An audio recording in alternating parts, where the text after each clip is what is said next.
السلام علیکم ورحمۃ اللہ وبرکاتہ۔ سامعین، آج عالم برزخ کی زندگی کا چوتھا حصہ ملاحظہ فرمائیں۔ عالم برزخ میں میری زندگی جسم کے بغیر تھی۔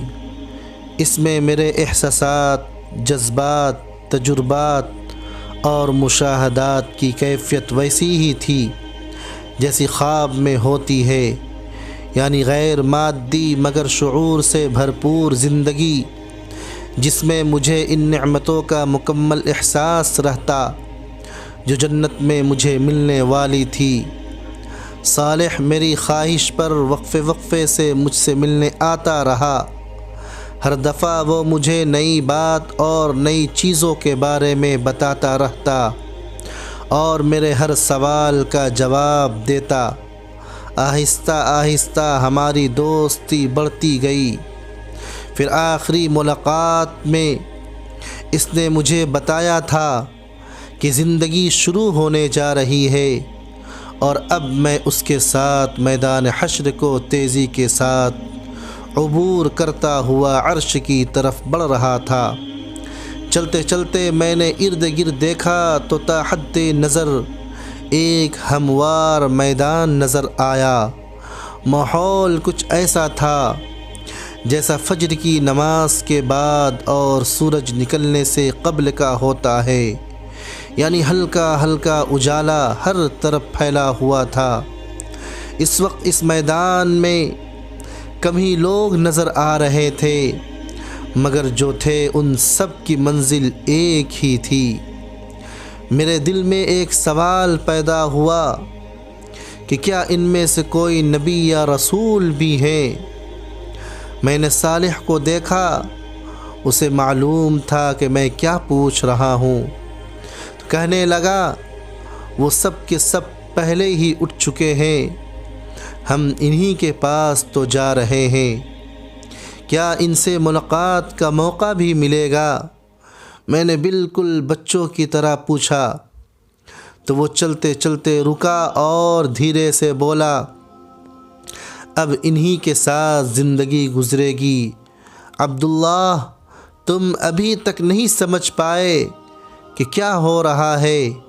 آزمائش ختم ہو چکی ہے، دھوکہ ختم ہو گیا ہے، اب زندگی شروع ہو رہی ہے جس میں اچھے لوگ اچھے لوگوں کے ساتھ رہیں گے اور برے لوگ ہمیشہ بروں کے ساتھ رہیں گے۔ اصل میں یہ بات تھی کہ میں ابھی تک شوق سے نکلا ہی نہیں تھا۔ دراصل ابھی تک نئی دنیا کا سارا تعارف عالم برزخ میں ہوا تھا۔ وہ ایک نوعیت کی روحانی دنیا تھی، مگر یہاں حشر میں تو سب کچھ مادی دنیا جیسا تھا۔ میرے ہاتھ، میرے پاؤں، احساسات، زمین و آسمان، ہر چیز وہی تھی جس کا میں پچھلی دنیا میں عادی تھا۔ وہاں میرا گھر تھا، گھر والے تھے، میرا محلہ تھا، میرا علاقے والے تھے، میری قوم۔ یہ سب سوچتے سوچتے میرے ذہن میں ایک دھماکہ سا ہوا۔ میں نے رک کر صالح کو دونوں ہاتھوں سے پکڑ لیا۔ میرے گھر والے کہاں ہیں؟ میرے رشتہ دار کہاں ہیں؟ میرے دوست احباب کہاں ہیں؟ ان سب کے ساتھ کیا ہو رہا ہوگا؟ وہ نظر کیوں نہیں آ رہے ہیں؟ صالح نے مجھ سے نظریں چرا کر کہا، جن سوالوں کا جواب مجھے نہیں معلوم وہ مجھ سے مت پوچھو۔ آج ہر شخص تنہا ہے، کوئی کسی کے کام نہیں آ سکتا۔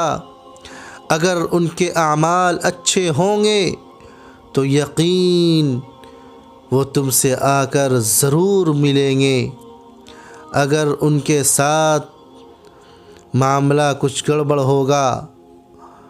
بس یہ کہنا تھا کہ صالح جملہ نامکمل چھوڑ کر خاموش ہو گیا۔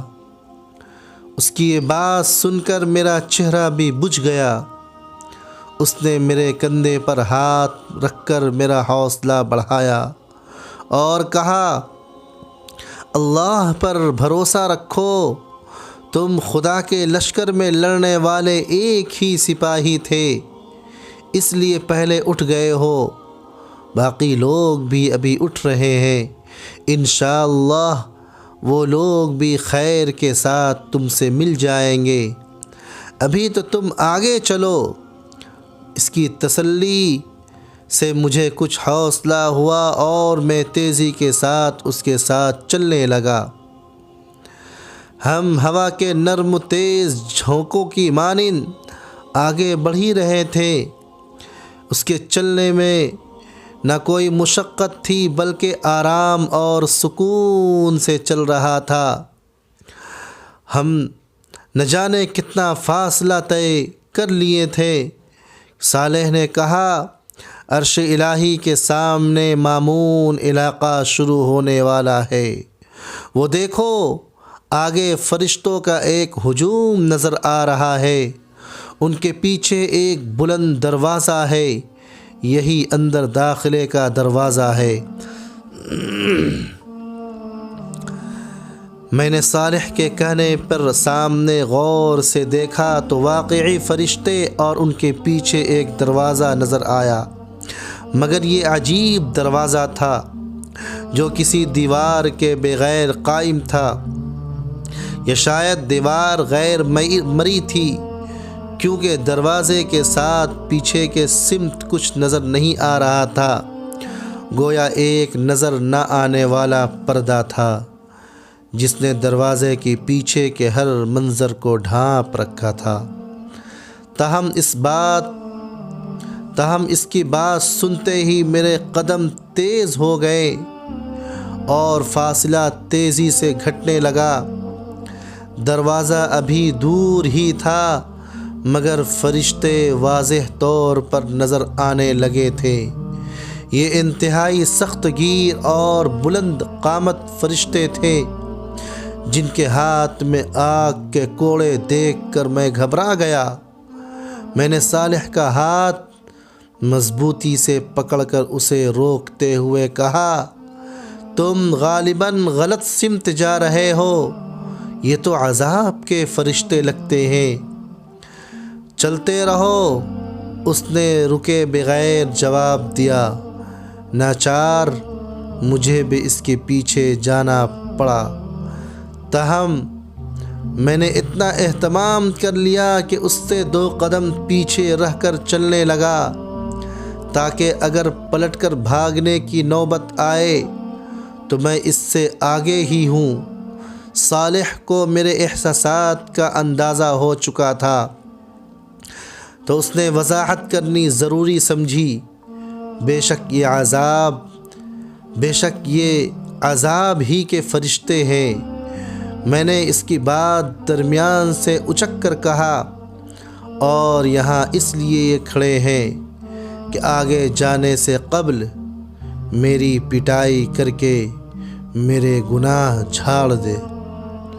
وہ میری بات سن کر بے اختیار ہنسنے لگا اور بولا، دیکھو اگر پٹائی ہونی ہے تو تمہارا بھاگنا مفید ثابت نہیں ہوگا، کوئی شخص ان فرشتوں کی رفتار اور طاقت کا مقابلہ نہیں کر سکتا۔ ویسے تمہارے اطلاع کے لیے عرض ہے کہ یہ تمہارے لیے یہاں نہیں کھڑے ہیں بلکہ یہ اس لیے کھڑے ہیں کہ خدا کا کوئی مجرم اگر اس سمت آنے کی کوشش کرے تو اسے اتنا مارے کہ وہ دوبارہ اس طرف آنے کی ہمت نہ کرے۔ ہمارے قریب پہنچنے سے قبل ہی انہوں نے 2 حصوں میں بٹ کر ہمارے لیے ایک راستہ بنا دیا۔ انہوں نے یہ اہتمام بھی کر دیا کہ کوڑوں کو اپنے پیچھے کر لیا۔ میرا خیال تھا کہ وہ ہمیں دیکھ کر مسکرائیں گے اور اظہار مسرت کریں گے، مگر کوشش کے باوجود ان کے چہروں پر کوئی مسکراہٹ تلاش نہ کر سکا۔ صالح نے کہا، ان کی موجودگی کا ایک مقصد تمہیں اللہ کی اس نعمت کا احساس دلانا ہے کہ کس قسم کے فرشتوں سے تمہیں بچا لیا گیا۔ بے اختیار میری زباں سے کلمہ شکر و حمد ادا ہو گیا۔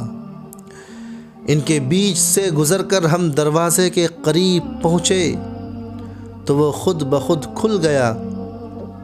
اس کے کھلتے ہی میری نظروں کے سامنے ایک فضا مقام آ گیا۔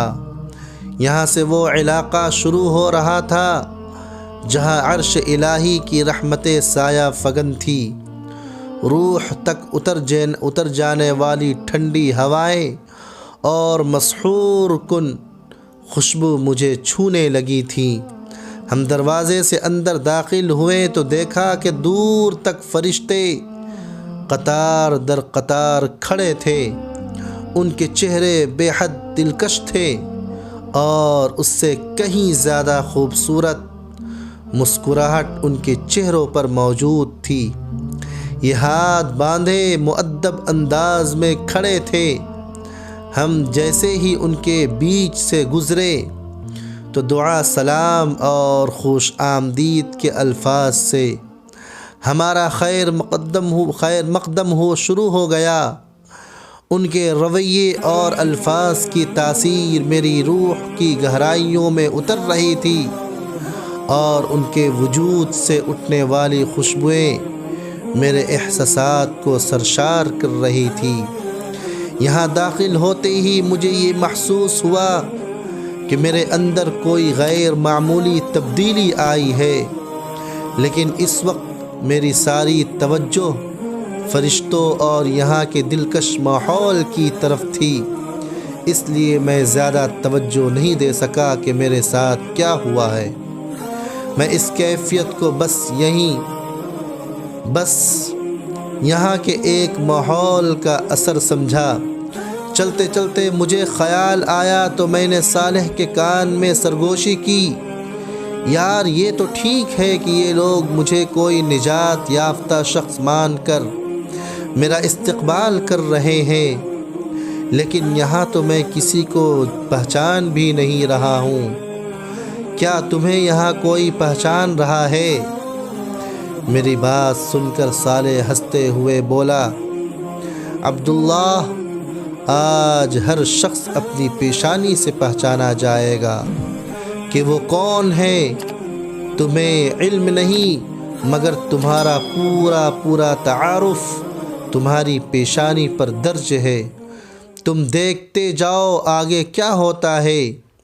قطار کے اختتام پر کھڑا ایک وجیہہ فرشتہ جو اپنے اندر سے ان سب کا سردار معلوم ہوتا تھا، میرے پاس آیا اور میرا نام لے کر اس نے مجھے سلام کیا۔ میں نے سلام کا جواب دیا۔ پھر وہ بہت نرمی اور محبت سے بولا، ہمیشہ باقی رہنے والی کامیابی ہو۔ میں نے جواب میں شکریہ ادا کیا ہی تھا کہ وہ دوبارہ بولا، کیا آپ آئینہ دیکھنا پسند کریں گے؟ انشاءاللہ اس حصے کو یہیں اختتام کرتے ہیں۔